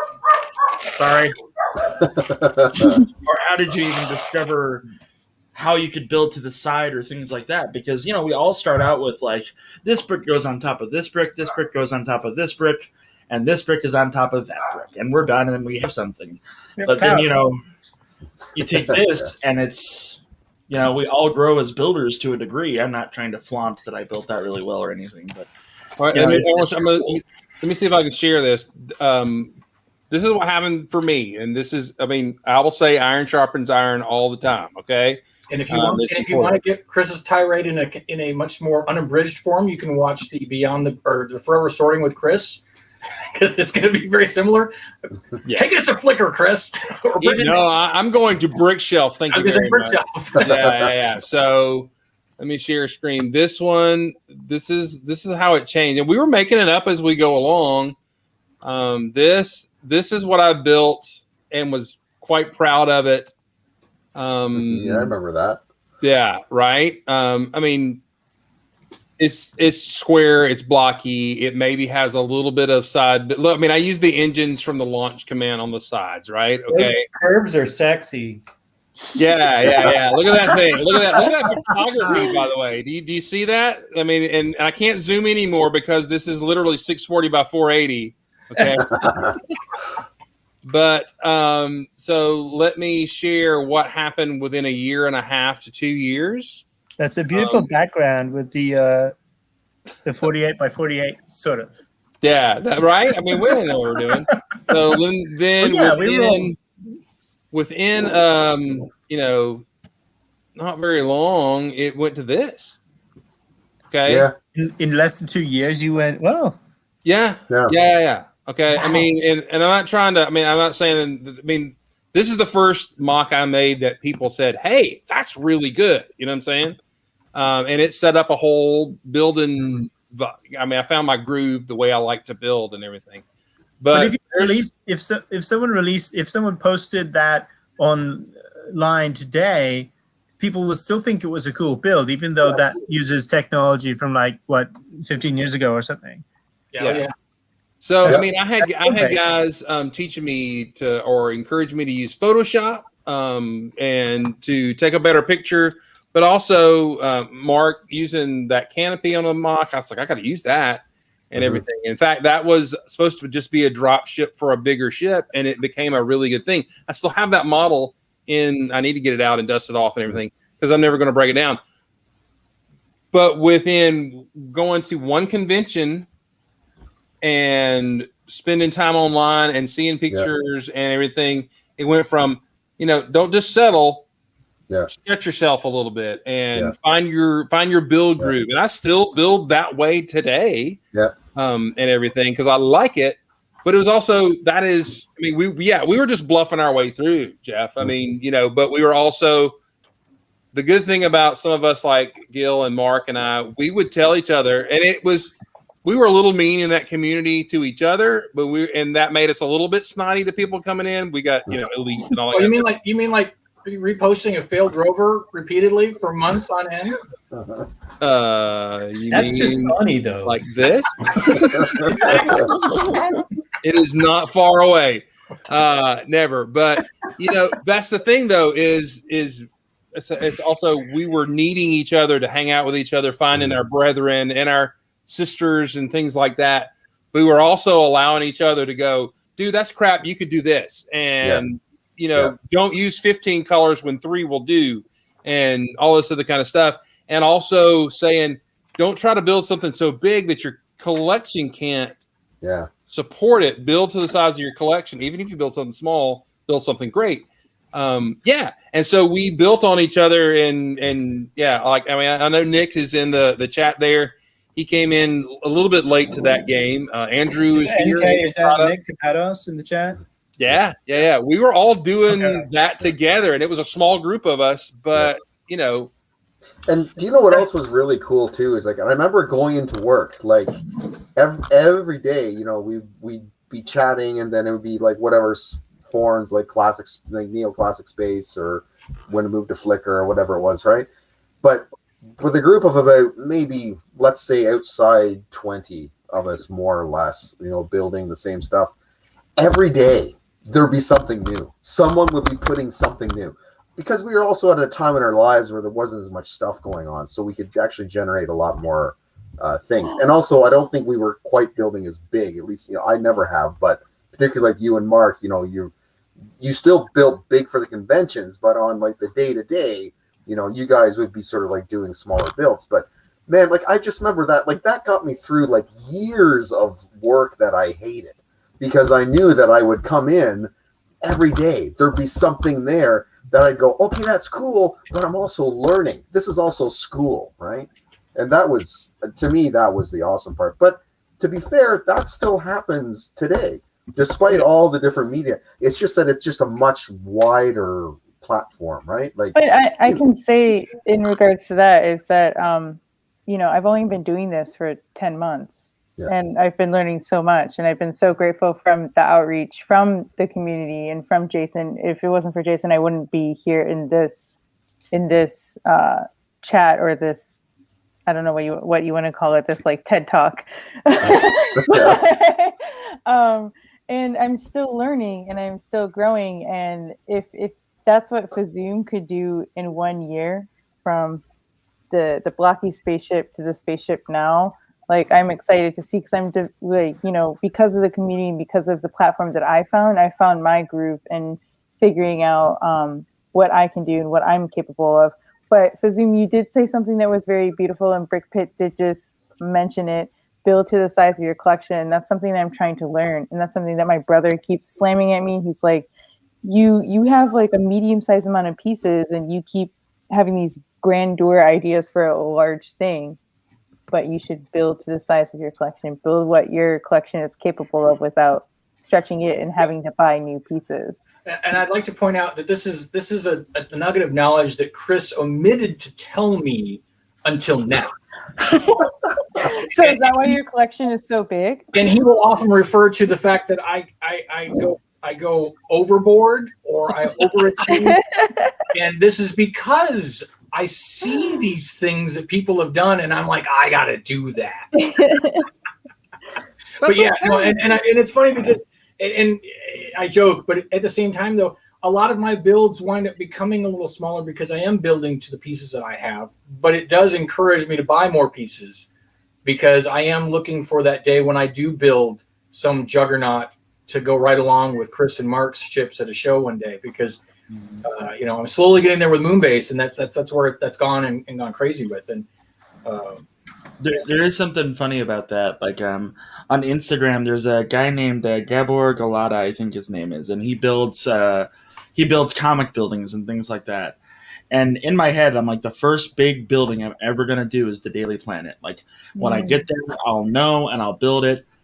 That son of a gun, he posted a picture of a perfect like Daily Planet building with like a surrounding area, and I was like, I can't be mad about this because it's really well done. But on the other hand, if I do anything less than this, I will be compared to the entire time. And part of me hates that about our community. About well, blah blah blah did it like this and it was better, and like, okay, thanks for telling me it was better, but how can I become better from doing this? Give me the tip and the assistance to help rather than, you know what I mean? Like, and we have that with you guys, and this little group here, we have that. I want to share this thought with you, and because I've been doing this a lot lately, and because there are so many great builders online, and I think Nick pointed out the availability of seeing things today is amazing. I mean, I can spend 30 seconds on Instagram and see 100 great builds that could, for all intents and purposes, cause me to say, I'm just going to collect and build sets. I don't want to try and build anything original because I'm intimidated. Yeah. There's so much cool stuff going on.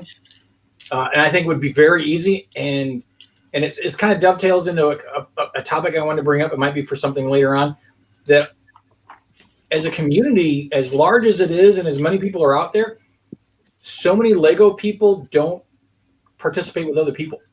Yeah. Oh, a great example, my brother.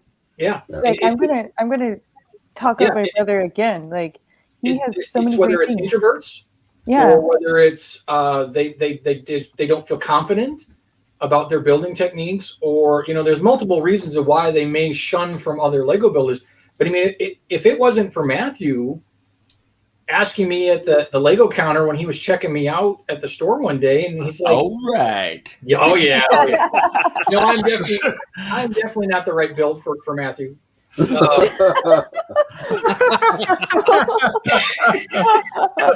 I'm way too Thor's build for Matthew, but he asked me, he's like, is this for you? Is this for somebody else? And I said, are you taken by another eightful? Do you like long walks on the beach? And he asked me, do you like to build? Do you like to build the sets, or do you like to build your own creations? And I'm like, yes. And he's like, well, there's a group of us. You should come and hang out and learn about it. And hang out with all 9 of us. Yeah. And we are a proud 60 today, by the way. Thank you. But that whole concept of hanging out with other people who do Lego, while there is all this stuff, if you go looking for it, there are a lot of AFOLs who are closet AFOLs and who are not coming out to hang out with other people and enjoy that. So I appreciate and I thank Chris every time we're doing this. I'm like, we'll get done with this tonight, and I'll go, great show, because this is so much fun, because this is getting to talk about the stuff that you guys were talking about 20 years ago. I wouldn't have had this opportunity had I not stumbled into a Lego community, and it's so much fun. That's the thing too, is that, like, not to add to it, Dan, I'm like, I know this is going to be kissing Chris's ass and some other people's asses in here, and I'm sorry, but there's plenty of room. So you guys are like set the standard for how like I wanted to build and like how I wanted to be and things like that. I'm pretty sure I've said this to you before in private, Chris, but like, whenever I would see your guys' builds, it was always like, I need to I need to learn, you know, and Well, from hanging out from like you guys and from Moto, who's on a 5-week business trip. You know, this is how this happens. Like this, you know, and like that's growth as a builder as far as I'm concerned. Like it's hit or miss with me. I know that for sure, but like because it's hit or miss, I know that Chris, I know that Mark, I know that all of you will tell me in a positive light, hey, try this, fix this, adjust here. And as opposed to what I've seen from other Lego communities and Lego groups, and it's just like, okay. And I've joined a youngster group because I was like, you know, these old guys were my inspiration. I can be an old guy inspiration. And this kid posted a thing, and I was like, the scale's a little bit off. You know, can you expand a little bit because it's going to look wonky with that minifigure there.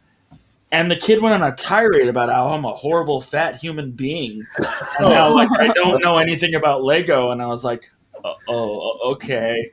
And then I'm pretty sure I linked him Magnus's stuff and was like, oh yeah, I'll check out what I built.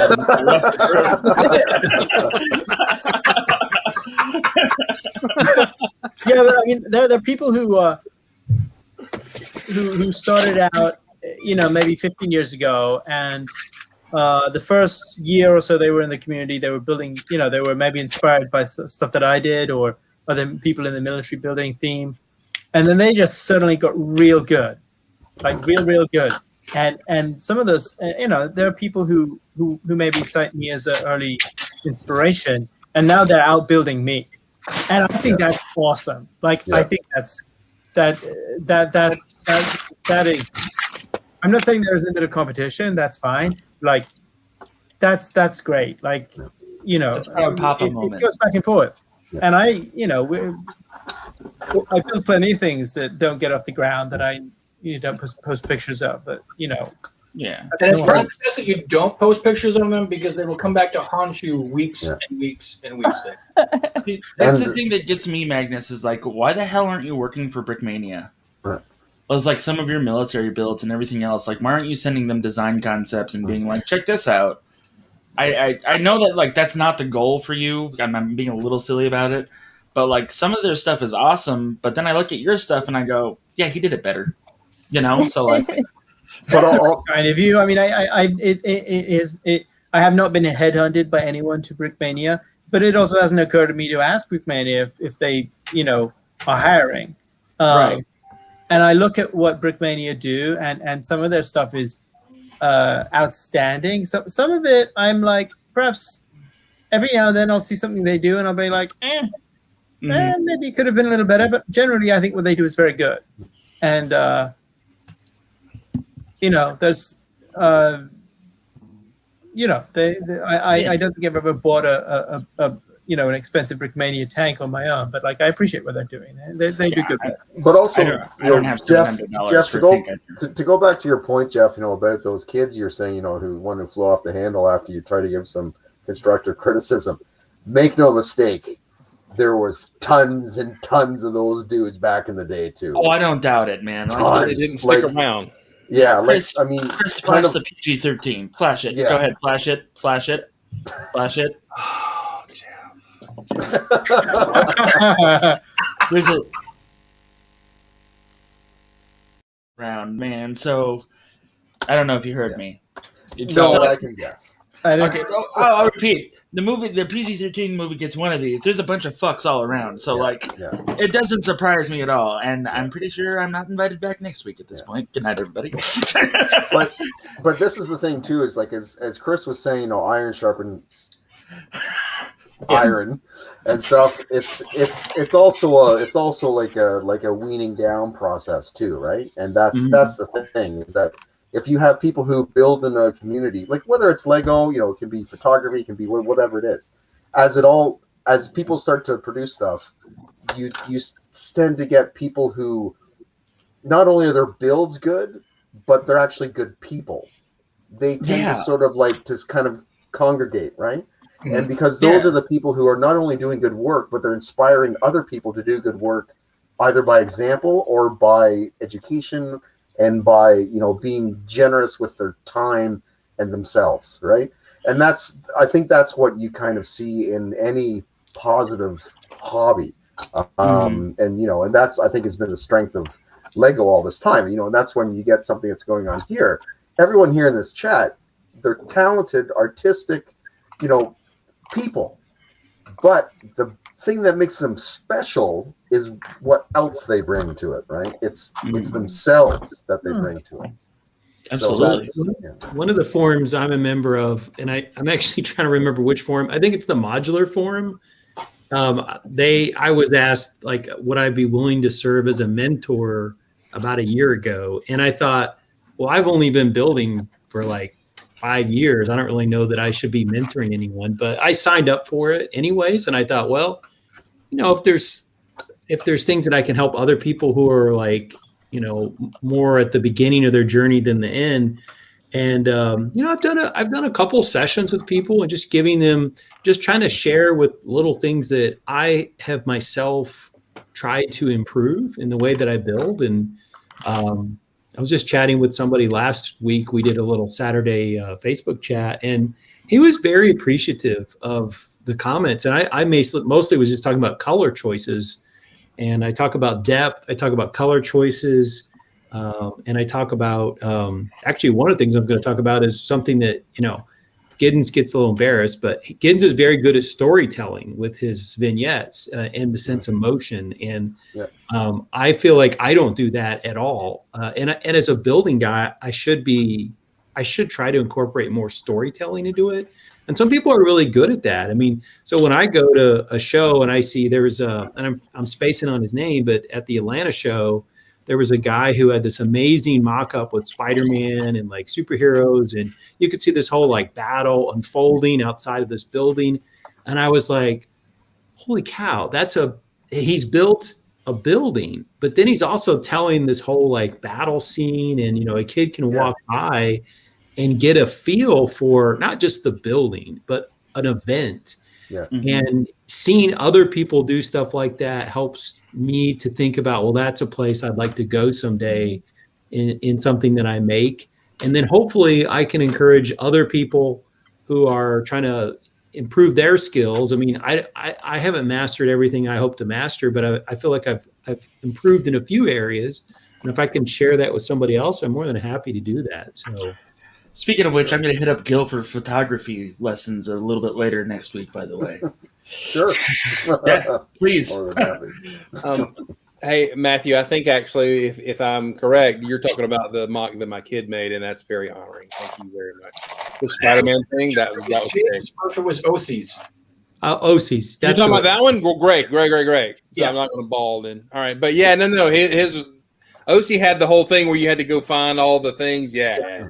That actually inspired Jake to do his little layout with all the Spider-Man bad guys, which then he brought to Brookfair, Alabama, the following year after that. So that was that. Yeah, that's that train of thought. And for Chris dropping the details in here, what OC had done is he put little numbered bricks next to all of the villains and heroes, and you get a sheet of paper, and you had to go through and name all those member characters to be entered in for a prize. Which again, cool. That interaction, it was really cool. Awesome. Just awesome. By the way, do you know what's really cool about Jake's stuff? And I've meant to say this before, is that it's so neat. It's almost like when you see a child with their parent, right? And you can hear the parent's voice in the kid. Certain inflections, certain things they do, like certain mannerisms, all this kind of stuff. But they also have their own, right? They've also added their own. There's a twist. There's an update, there's a modernism to it, there's this kind of stuff. Whenever I see Jake's builds, that's what it's like. I'm looking at that like, okay, there's Giddens in that, but there's something else, right? And it's always so cool because it's like such a surprise every time, right? It's like, yeah, I could see Chris doing that, but there's something else at play there, and it's working, right? So it's really cool. I'm hoping it'd be great to see like Hafner, like Will Hafner. Like I don't know if his that same kind of thing is going on, right? Like that'd be really cool. Oh, it is. Yeah. Hafner was in here. Will was in here the other day, and he's working at the Lego store there up in the Northwest, and he is naturally caffeinated, but he also he has like such deep knowledge of the brick that we didn't have back in the day because I mean, you can skill up, you can learn, you can have access to databases and part numbers and all that kind of stuff. That the learning curve is. I mean, you could achieve so much more, so much faster. What a kid can learn and build, probably, okay, so mine was a year. You probably put like 6 months to a kid who really wants to learn to build more, or 9 months, like Maddie's doing, all kind of stuff, and you're killing it. Is it's all there. We were just making it up at the time. Now all that stuff that we started is you've got the database of the parts. You've got 10 different places to go buy the parts. And when I was a kid, to have 4 whole macaroni bricks, you were the king of Lego, right? Yeah. So they were hard to come by. So yeah. I mean, and more power to them, man. Just keep on moving forward. So, all right. Well, this is. Go ahead, Jeff. We completely derailed from talking about Lego and technology today. I don't care. This was great conversation. No more technology, man. We're here for the brick. We're not here for the tech. That's why we build. That's right. I got to figure out how to put this Nice. in. You went on Jeff's. Yeah. Yeah, there you go. Oh, that's cool.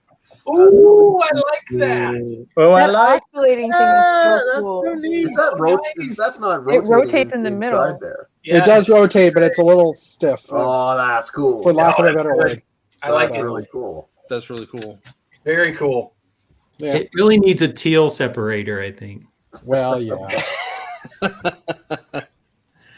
Yeah, man. All right, we're going to start winding down. We actually have hit 2 hours, which is amazing. But John, great builder from back in the day, still building, and his history mocks are just so amazing. And that Magritte icon he has is awesome. Yeah, That's right. from Toys, right. isn't it? With Robin Williams, that's from Toys. Yeah. So cool. No. You are lucky that Mark is not on the feed. Okay. Just warning you. Okay.